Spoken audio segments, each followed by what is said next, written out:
You heard you could save big when you bundle home and auto with Progressive, so you went online to check it out. But then you saw a link for a survey about which type of bread you are. And now you're on question 17, barely scratching the surface of your bread identity. You always thought of yourself as a brioche, but are you actually more of a pumpernickel?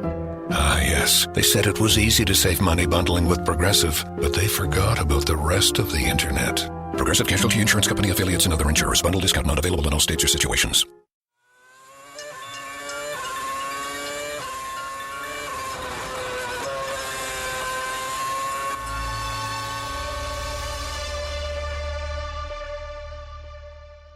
Hello and welcome to this week's episode of the Inside Line F1 podcast.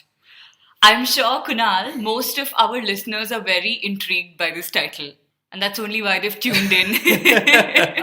But we're going to make them wait a little bit because I am very excited that Lewis Hamilton has scored his second win of the season. And I think that merits an applause.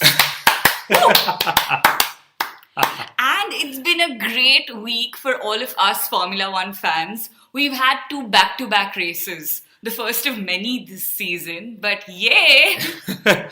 But I'm going to correct you, Mithila. Lewis Hamilton's second race of the season where he was gifted a win. Well, this time it was by Ferrari. Ouch. And let's not forget, last time he was gifted a race win by Red Bull Racing. But in Canada, Ferrari is clearly to blame. Or thank, depends how you see it. And let me clarify this right away. So this podcast, or rather this episode's title, has been recommended by Mithila. So please direct all your social media hatred towards her. And in case you actually like the title, you know who to thank. But I'd rather believe that our title is somewhere inspired by Rhonda Byrne's quote that's probably working for Lewis as well. You know, she said that when you want something so bad, the entire universe conspires to help you achieve it. The secret. Yes. No longer a secret though. Hamilton and Rosberg had a fairly interesting opening lap incident, and I think that actually would have cost Mercedes a very possible 1-2 finish. Oh yes, I mean Rosberg was pissed off, but for the first time I think everyone was fair about their assessment of it, and I believe Hamilton did what any driver would have done in this case. Hamilton, though, he's had 5 victories in 9 years at Canada. Now, that's some statistic. He really loves Justin Bieber, I'm telling you. But Justin Bieber does not love him back in the same way. Justin Bieber wasn't in Canada to celebrate. I am not sure if I was happy and relieved or just damn disappointed. Well, Justin Bieber's loss was Michael Douglas's gain in Canada. And sticking to Lewis Hamilton, this was his 45th career win in Formula One, which means that he needs 6 more to equal Alan Prost's all-time record. And I am bloody sure it's going to happen in 2016. And I just think he's probably won a little too much too soon. And in some way, I'm very glad that Michael Schumacher's 91 wins seem really far away at the moment. Aren't you glad, Kunal? Yes, but they might not be too far away for a certain Max Verstappen. He has a lot of years to get there. I saw this video where Hamilton was pretending to be a grandpa. And that kind of tied in with his quote that Hollywood beckons. Did you see that video? Oh yes, I am no expert in acting, but that was a terrible piece of acting, Lewis. It was horrible. Stick to Formula One. I think Lewis Hamilton was just trying to play to Formula One's 70-plus age group. Or suppose a target if you're Bernie Ecclestone. But terrible starts, Lewis Hamilton. He's been losing places left, right, center. Literally. Wow. Yeah, we spoke about his starts, and he should just be glad that he is in a Mercedes-Benz car, which allows him to claw back those positions with relative ease. About Hollywood, so I'm just thinking, maybe Lewis actually meant that he wants them to make a movie on his life and career. You know, that's why he's going all out to have such a glamorous and fun life. Rush Part 2, Kunal, starring Lewis Hamilton. Now that sounds awesome. And he has, of course, got Niki Lauda's support as well. Though I'm sure he fancies himself to be James Hunt, obviously. From Monaco to Canada, Lewis Hamilton has clawed back his points deficit in a fortnight from 0 to hero. Yes, and it seems like it's game over for Rosberg, His 4 wins at the start of the season seems like nobody wants to even talk about them anymore. He probably doesn't know what's hit him after Lewis hit him in Spain. And then hit him again in Canada. Rosberg's contract also seems delayed because Mercedes seems more interested to promote a certain Pascal Wehrlein in the near future. Yes, and I wonder if that is also a cause for his sudden slump in form. Nico Rosberg's best in Canada was not his on-track performance, but his radio message. You heard that. Yes, but I disagree. He did fairly well to claw back lost positions. I mean, he fought back and he admitted that his anger with what Pissed off. He was pissed off, Kunal.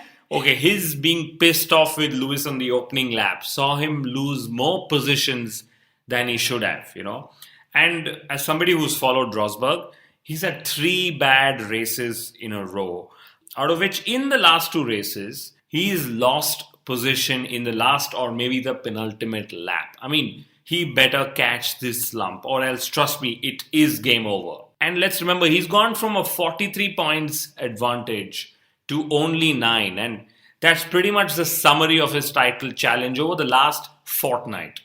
And through all of this, Sebastian Vettel has been extremely busy, trying to save a couple of suicidal seagulls. And well, Formula One cares about the environment after all.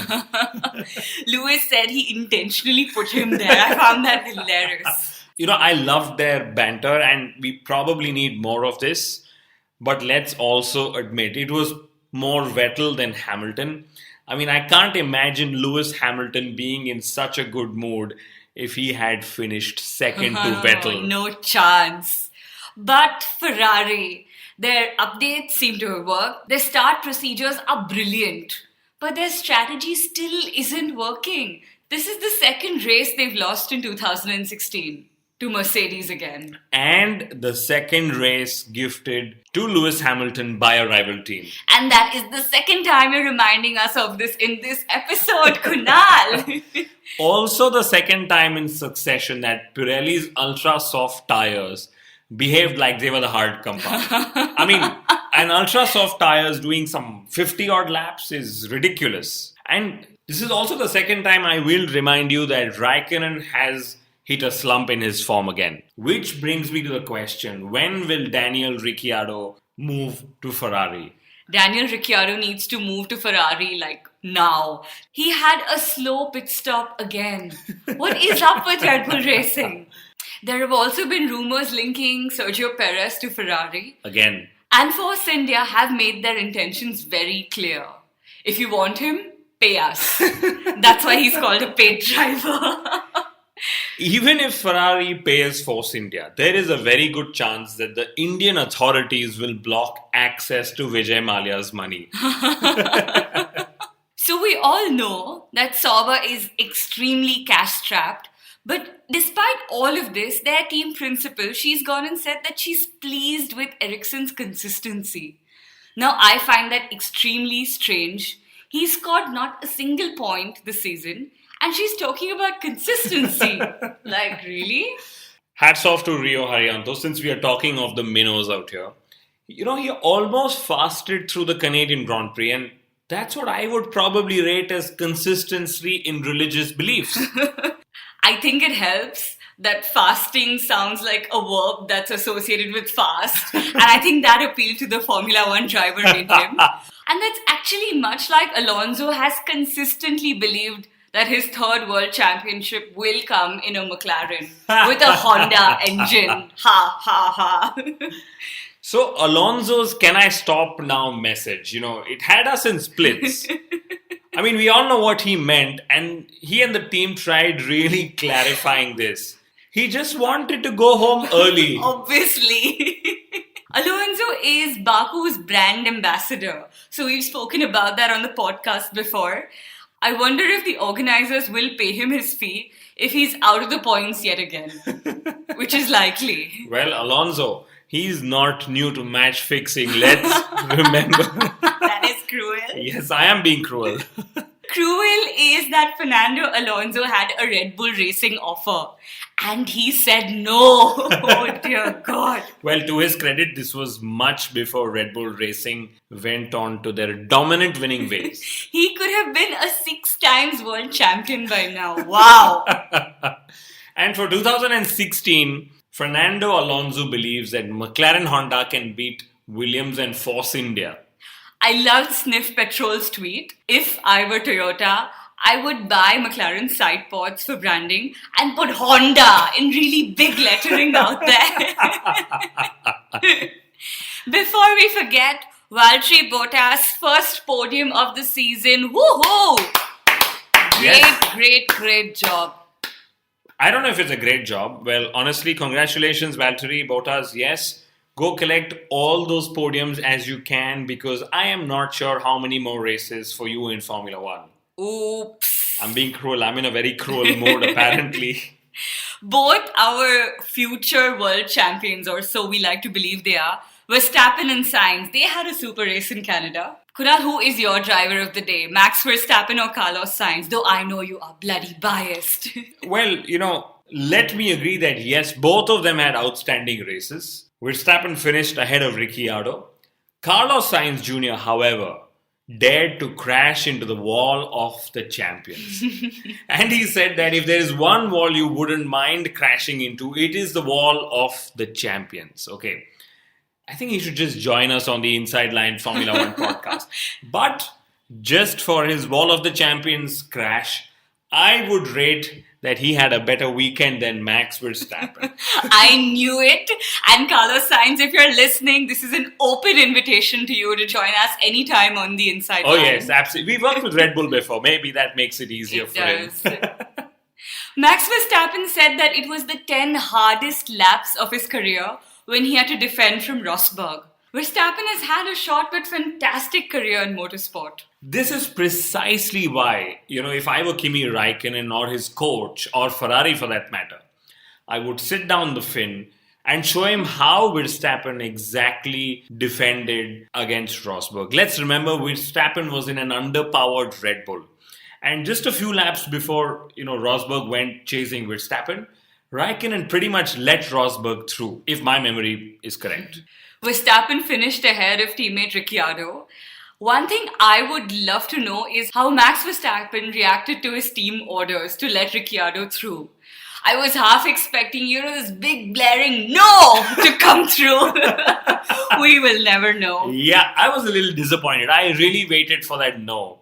But either way, Red Bull and Mercedes are already arguing over Max Verstappen and how mature he is or not.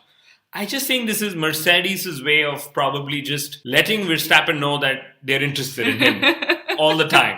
The no is yet playing in my head. While the race was really good fun on track, obviously, it was also fun on radio. Finally, radio is fun after the radio ban. So here are my 2 favorite radio messages from this weekend. Kimi Raikkonen said, "I can't take it easy, I'm trying to keep them behind." And I think that's the kind of stuff that's going to be on t-shirts in the next week. You heard it here first. That's also why I guess Ferrari might just sign him for all those cool radio messages they can monetize on, It helps them sell merchandise. And of course, Fernando Alonso, can I stop now? What a statement. I still gotta hand it to Nico Rosberg. I mean, in my view, the Canadian Grand Prix was a brilliant motor race between 2 of the world's possibly most recognized automobile brands, Mercedes and Ferrari. And now that you've quoted a Ferrari and a Honda radio, how could Mercedes be left behind? And courtesy Nico Rosberg. So he went onto the radio and said, "You've got to give me more information about the warnings on my steering wheel." Sorry. Our championship leader was clueless about what he was doing during the race, it seemed. Maybe that was his steering wheel trying to warn him that, "Nico, you are blowing your championship away." The one brand that is blowing a lot of money on Formula One is Heineken. But I'm a little confused. I think they've been appointed Formula One's social media agency rather than a global beer partner. And, if we go back and Google this, Bernie Ecclestone never wanted to give out Formula One's content for free on social media. Okay. And here it is. He's got Heineken paying him millions for exactly that. It is such a coup. So Formula One now has an official champagne, an official beer, and an official whiskey. They also have Red Bull as an unofficial energy drink. They have Martini, Kingfisher, and Smirnoff as sponsors. So Kunal, it's basically like an amber lounge bar menu on track. To me, the one place where Heineken is going wrong is the appointment of Sir Jackie Stewart and David Coulthard. I mean, I just can't get over it yet. Who are these guys even? I mean, I know them, but do the younger audiences know them? And does this probably mean that David Coulthard will now stop his retirement job of doing donuts in a Red Bull racing car for promotion? I mean, in my view, they could have just got Max. He's Dutch. And like you said, the only alcohol he can possibly have officially pretty much all around the world is beer. My head is going crazy thinking of all the cool race integrations that Heineken can do. So here's an idea off the top of my head. How about if all retiring drivers get a deck chair and a Heineken beer to chill in while they catch the rest of the race? That's especially because the podium will always have champagne. Oh, yes. So I'm really keen to know about all the other ideas, and I dare you to do a video with me this weekend. We shall do that, and cheers to that. The Las Vegas race is gathering steam. It has Chinese investors who've decided to come on board. Now, this is proof that the Chinese Grand Prix is no good because the Chinese aren't investing in their own Grand Prix. Luca di Montezemelo, he said that what is life after Bernie for Formula One, and they need to start planning now. And he believes that Formula One might actually need 3 people to replace Bernie, and maybe he's absolutely true. Bernie's making them billions for the sport, the teams, the investors, and his diplomatic relationships. They are spot on. I mean, he's yet to probably meet Donald Trump, but trust him to do that very soon. After all, he does back Donald Trump's presidential candidature. Absolutely. Kunal, you should link back to that podcast of ours. But I really wonder, is Bernie ever going to step down? In his words, only on his grave. Ouch. Coming up this weekend, we have lots to look forward to. We have the inaugural race in Baku. The weather is expected to be dry, but let's hope the race is exciting even if we don't have rain. We're going to have it around for 10 more years. I am keeping my fingers crossed. But the one thing I'm really keen to talk about is all those new fans who are going to be listening in. And I'm going to tell you guys the best seats in the house at the Baku City circuit. So the main or the Absheron grandstand, that's probably where all the fun is going to be. That's where the start and the finish is going to be, the first corner. Hopefully there isn't an incident between the Mercedes drivers. And of course, the tire changes that happen. After that, I'd probably select the Isheri Sheher, Azneft, or the Philharmonia grandstands. I mean, pardon my pronunciation. I'm just enjoying seeing you pronounce those words. I should have added a couple of them more in there just to trouble you. I mean, pardon my pronunciations, but if you're sitting there, you could probably see some overtaking happening there while the cars are under braking. Okay. For all the other grandstands, you'll probably see the cars just zoom past over 300 kilometers per hour. Well, that's not my idea of fun entirely. But the Formula One official website says that the circuit's been a sellout. In fact, if we have any listeners tuning in from Azerbaijan, please say hello. We'd love to hear from you guys. The circuit layout seems interesting and I am eager to know how that translates into reality. Carlos Sainz says it seems like the iconic Macau circuit. So the circuit has enormously long straights, and I think it's going to be a low downforce circuit, high speed circuit, which could probably mean that Red Bull could lose 1.2 seconds only on the straights due to their power deficit. And that's not me, that's Helmut Marko saying this. I don't think that applies for Max Verstappen. But exactly where I'm going to clarify. In Canada, they finished a minute behind the Mercedes cars. Wow. That should pain. However, for all of us, let's really hope that we have a good fight in Baku, Azerbaijan, like we did in Canada. Over and out. Can I stop now? You and your Alonso influence.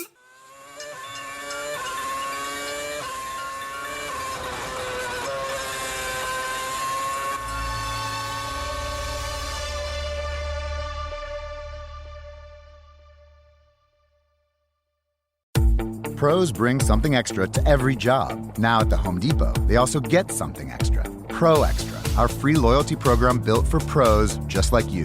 Members earn perks with every dollar spent, like Pro Extra Dollars, a tool rental credit, and more. New members get $20 off their next in-store purchase of $200 or more just for signing up. Learn more at homedepot.com/Pro Extra. New year, more rewards, Pro Extra, only at the Home Depot. How doers get more done.